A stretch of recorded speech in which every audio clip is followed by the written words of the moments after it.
नमस्कार लाडक्या बहिणींनो. आजच्या व्हिडिओमध्ये आपण लाडकी बहीण योजनेबाबत आलेली सर्वात मोठी आणि दिलासादायक अपडेट जाणून घेणार आहोत.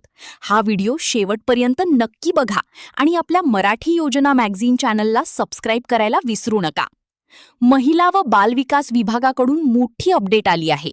अनेक दिवसांपासून महिलांना हप्त्याची प्रतीक्षा होती.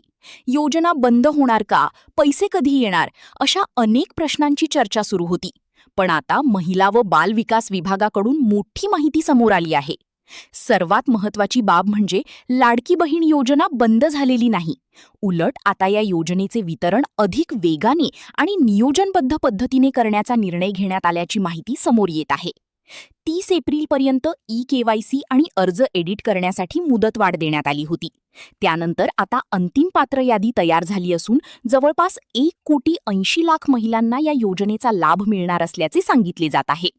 यावेळी सरकारने निधी वितरणाची नवी पद्धत लागू करण्याचा निर्णय घेतला आहे. समाज कल्याण विभाग, आदिवासी विकास विभाग आणि जनरल प्रवर्ग अशा 3 विभागांमधून निधी महिला व बाल विकास विभागाकडे जमा केला जाणार आहे. त्यानंतर डीबीटीच्या माध्यमातून थेट महिलांच्या खात्यात पैसे जमा केले जातील. मोठी चर्चा सध्या 3,000 रुपयांच्या वितरणाबाबत सुरू आहे. मिळालेल्या माहितीनुसार मे महिन्यात 10 ते 15 तारखेच्या दरम्यान महिलांच्या खात्यावरती 3,000 रुपयांचा हप्ता जमा होण्याची शक्यता व्यक्त केली जात आहे. तसेच ज्या महिलांचे मागील काही हप्ते प्रलंबित होते त्यांनाही सरकारकडून दिलासा मिळू शकतो. डिसेंबर, जानेवारी आणि फेब्रुवारी महिन्यांचे थकीत हप्ते देखील पात्र महिलांना मिळण्याची शक्यता वर्तवली जात आहे.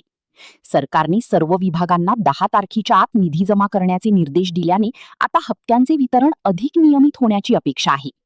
तुमच्या खात्यात पैसे आले का आणि या अपडेटबद्दल तुमचं मत काय आहे? कमेंट करून नक्की सांगा. धन्यवाद.